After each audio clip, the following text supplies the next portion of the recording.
Assalamu alaikum students. I am Aisha Kausar, lecturer at Federal Science College.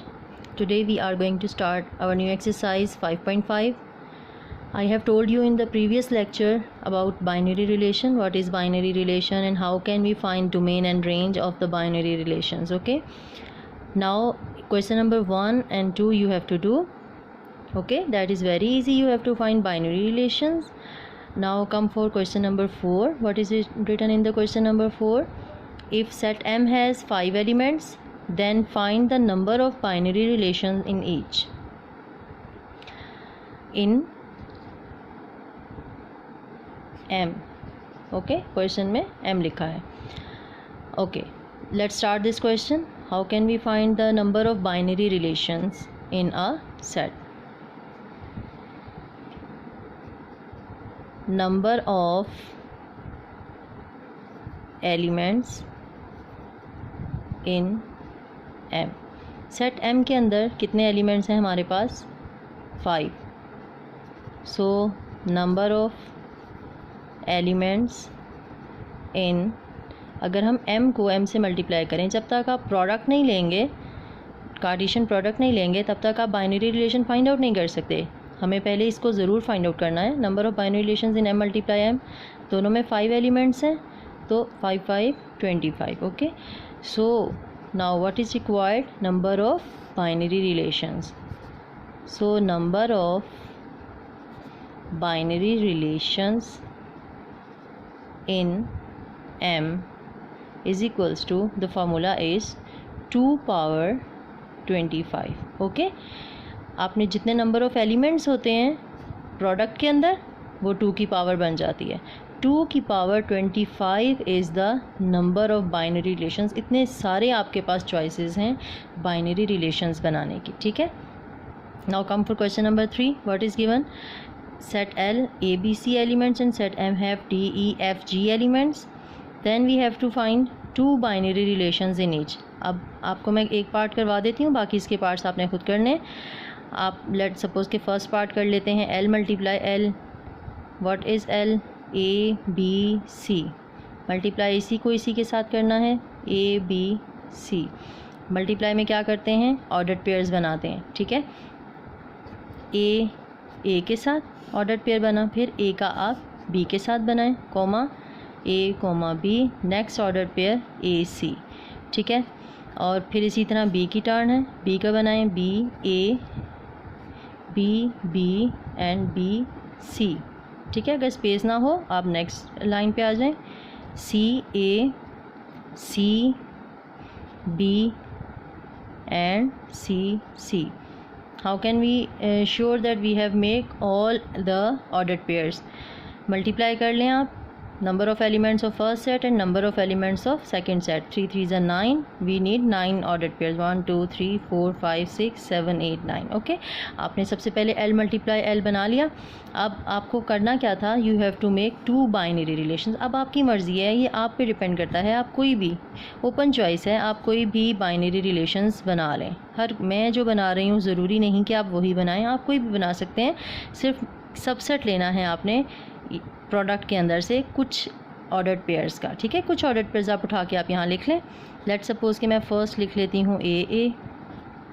Next है BA. मैं 2 ही बना रही हूँ इसमें, आप 3 या 4 भी ले सकते हैं.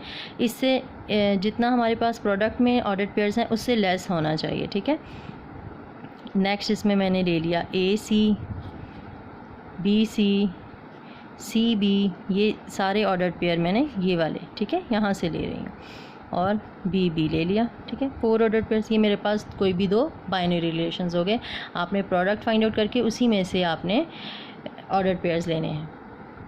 एंड स्टूडेंट्स, अगर आपसे पूछा जाए किसी क्वेश्चन में, क्वेश्चन नंबर 2 में आपसे domain and range find out करने को कहा है, उसमें आपने यहीं पर बाइनरी रिलेशन फाइंड आउट किया और यहीं पर फिर उसका आपने डोमेन ऑफ R1 होगा और इसके बाद रेंज ऑफ R1, जो कि प्रीवियस लेक्चर में मैं आपको बता चुकी हूँ कि डोमेन क्या है और रेंज क्या है.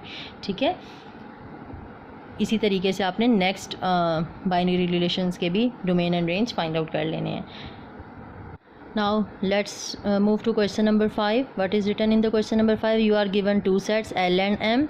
Then make following relations from L to M. कुछ relations आपको दिए गए हैं R1, R2, R3 and R4. आपको कुछ conditions में bound किया गया. पहले तो आपसे कहा जाता था ना any two binary relations आप find out करें, वो आप easily आप कर सकते थे. मैं आपसे कह रही थी कोई भी आपने ordered pair उठाकर product से आपने लिख देने, लेकिन यहाँ पर कुछ limitations हैं. आपको उस limitations के according चलना है और binary relations को बनाना है. आप बाइनरी रिलेशंस उस वक्त तक नहीं बना सकते until और unless you find the Cartesian product of two sets which are given to you. अब L और M क्या है? अच्छा, अब आपको ये कैसे क्लियर होगा कि you have to find L multiply M और M multiply L. Either it should be written in the question या आपको written form में बताया गया होगा. L to M means you have to find L multiply M. अगर M to L होता then you have to find M multiply L. जो alphabet पहले लिखा है वही सेट आपने पहले लिखना है. L पहले लिखा है तो L के आपने एलिमेंट्स पहले लिखने हैं, ठीक है. ये L के एलिमेंट्स मल्टीप्लाई और यहाँ पर आएंगे आपके पास M के एलिमेंट्स और आपने इनको मल्टीप्लाई कर लेना है. L के एलिमेंट्स कौन से हैं? X such that X belongs to natural numbers. Natural number starts from 1. अच्छा, and x is less then और इक्वल टू 5. मैंने आपको बताया था कि जब लेस दैन और इक्वल की कंडीशन आए तब आप ये वाला नंबर ऐड करते हैं. लेट सपोज़ कि अगर यहाँ पर लिखा होता x इज़ लेस दैन 5 तो आप यहाँ पर नंबर लिखते 1 2 3 4, क्योंकि x जो है वो 5 से छोटा है. तो यहाँ पर लेस दैन और इक्वल टू की कंडीशन है, इसलिए यहाँ पर 5 ऐड कर लेंगे L में. M के क्या सेट्स हैं? y such that y belongs to prime number. Prime number कौन से होते हैं? जिनके सिर्फ 2 फैक्टर्स होते हैं. Starts from 2 3 5 7. 7 के बाद अगला 11 है, लेकिन हम 11 तक क्यों नहीं जा रहे? क्योंकि y इज़ लेस दैन 10. 10 से छोटे तमाम प्राइम नंबर्स लिखने थे, वो हमने लिख दिए, ठीक है. Now let's move to the product. Product में आपने क्या करना है? सबके ऑर्डर्ड पेयर्स बनाने हैं. तो पहला आपका क्या हो जाएगा? 1 2. नेक्स्ट आपके पास देखें 1 2, फिर 1 का आपने बना दिया 3 के साथ 1 3. नेक्स्ट 1 को आप बना लें 1 5. नेक्स्ट आपके पास आ गया 1 7. उसके बाद नेक्स्ट आपके पास है 2 2 2 3. बिल्कुल इसी तरीके से हर एक एलिमेंट का सेकंड एलिमेंट के साथ साथ आप सेकंड सेट के एलिमेंट्स के साथ साथ ऑर्डर्ड पेयर बनाते जाएं. 2 5 एंड 2 7. नेक्स्ट आ जाएं और कोमा सब ऑर्डर्ड पेयर्स के दरमियान में लगाना है आपने. 3 2 3 3 3 5 3 7. नेक्स्ट आ जाएं 4 2 4 3 4 5 4 7. नेक्स्ट आ जाएं 5 2 5 3 5 5 एंड 5 7. ऑर्डर्ड पेयर्स कंप्लीट हो गए. ऑर्डर्ड पेयर्स बनाने के बाद आपके पास ये सारा आ गया L मल्टीप्लाई M. अब आपने इसके अंदर लिमिटेशंस हैं आपके पास कि आपने R1 किस तरह का बनाना है, R2 किस तरह का बनाना है और R3 R4.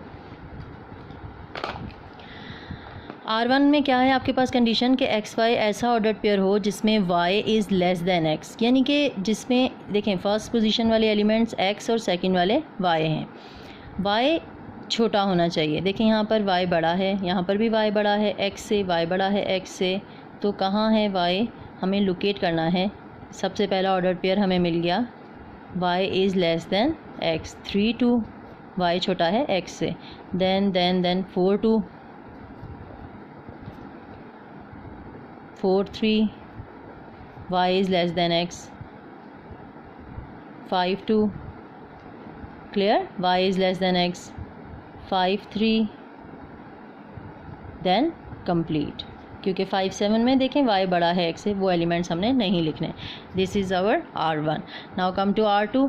एक्स वाई ऐसा ordered pair such that y is equal to x, यानी कि जहाँ पर y और x दोनों की वैल्यू सेम हो, ऑर्डर्ड पेयर में x और y इक्वल आ रहे हो. वो कहाँ है आपके पास? ये देखें 2 2 x और y सेम है. और हमें कहाँ मिल रहा है? 3 3 x और y सेम एलिमेंट्स हैं. 5 5 x और y सेम है. 2 2 3 3 एंड 5 5. फिर R3 क्या है आपके पास एक्स वाई ऐसा ऑर्डर पेयर जहाँ पर एक्स और वाई यानी कि एक्स और वाई ये दोनों ऑर्डर जो कोऑर्डिनेट्स हैं उनको प्लस करें तो आपके पास आंसर 6 आता हो। 2 और 1 को प्लस करें 3 आता है, 3 और 1 को प्लस करें 4 आता है, 5 और 1 6, वी नीड 6। 1 5 ले लिया हमने ये वाला ऑर्डर पेयर। देन हमारे पास कहाँ से 6 आ सकता है, 3 + 3 हमारे पास 6 आ सकता है। नेक्स्ट आप फाइंड आउट करें, 7 और 3 10 है, 4 और 2 6, 4 2 6 आ गया, 4 3 7 है, हम नहीं ले सकते। और उसके बाद जितने हमारे पास ऑर्डर पेयर्स हैं और कोई ऐसी चॉइसेस नहीं बची जो कि इस कंडीशन को फॉलो करती हैं। R4 पे आ जाएं। आपने R4 कैसा लेना है कि order pair such that y - x = 2, यानी कि जो y पोजीशन पे एलिमेंट है उसमें से आप x को सब्ट्रैक्ट करें तो आंसर आए 2। जैसे कि 3 - 1 आ रहा है 2, तो 1 3 आप ले लें, y में से x माइनस किया 2 आ गया। 2 - 1 1 आता है, नॉट सूटेबल। और इसके बाद हम लोकेट करते हैं कौन से एलिमेंट्स हैं जहाँ पर y - x करें। ये देखें 5 7, जहाँ पर y में से आपने x माइनस किया तो 2 आता हो। ये वाला एलिमेंट देखें 3 5, यहाँ पर भी 5 में से 3 माइनस किया तो 2 आता है। और कोई ऐसे ऑर्डर पेयर नहीं है जो इस कंडीशन को सेटिस्फाई करते हैं।